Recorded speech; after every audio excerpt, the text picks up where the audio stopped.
అంటే భక్తి అంటే చాలా వరకు ఏమనుకుంటారు అంటే వ్రతం చేయడము లేకపోతే ఈ పూజ చేయడము, అమ్మో ఇప్పుడు ఈ పూజ చేయకపోతే అమ్మవారికో లేకపోతే స్వామికో కోపం వస్తుంది అని ఆలోచిస్తూ ఉంటారు చాలా మంది. ఇది ఎంతవరకు సమంజసం అనుకుంటారు? చాలా చక్కటి ప్రశ్న వేశారండి. ఈ మధ్యన ఏమైందంటే ప్రాక్టికల్గా జరిగింది చెప్తాను.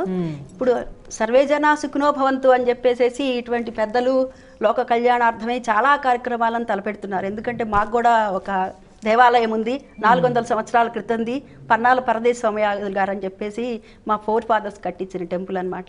జరుగుతుంటాయి కాబట్టి నాకు చిన్నప్పటి నుంచి చూస్తున్నాను, నాకు తెలుసు. అయితే ఈ మధ్యన మీరు అన్న చక్కటి ప్రశ్న అని ఎందుకన్నానంటే 108 పువ్వులతో పూజ చేస్తే చాలా మంచిదిట లక్ష్మి గారు, అందుకని ఇవాళ పూజ చేశాను నేను పూజ చేశానండి ఈ రోజున అని అన్నారు ఆవిడ. అంటే చాలా సంతోషం అండి అని అన్నీ కూడా నేనే వెళ్ళి ఏరుకొచ్చుకుంటున్నాను కాలనీ నుంచి. కానీ ఇవాళ పూజ చేసినంతసేపు నాకు ప్రశాంతం లేదండి. రేపు 108 రకాలు ఏం చేయాలి, 108 పూలు ఏంటి? ఇప్పుడు మనం సమర్పించాల్సింది స్వామికి ఏంటి? భక్తి. ఇందాక వారు చెప్పినట్టుగా భక్తి సమర్పించాలి.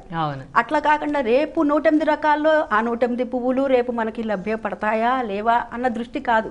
ఉపసమీపే ఉపవాసం చేసినా అంతే. మనం అయ్యో మనం ఇవాళ తినలేదే, లేకపోతే ఇవాళ తినలేదు భోజనం చేయం కాబట్టి చాలా మంది చూస్తామండి. ఇంకొక విషయం, ఇక్కడ ఉపవాసం ఉంటారు, అప్పుడు ఏం చేస్తారు, ఇంకా రేపు పొద్దున్నే లేవని నేను, ఎందుకంటే పొద్దెక్కిన తర్వాత లేస్తాను, ఎట్లాగో తినేదేం లేదు వండేదేం లేదు కదా అంటారు. అది చాలా తప్పండి. సూర్యోదయానికి పూర్వమే చేయాలి, కాలకృత్యాలు తీర్చుకోవాలి, స్వామి పూజ చేసుకోవాలి, శివాలయానికి వెళ్ళాలి, అర్చన చేసుకోవాలి, ఇదనమాట.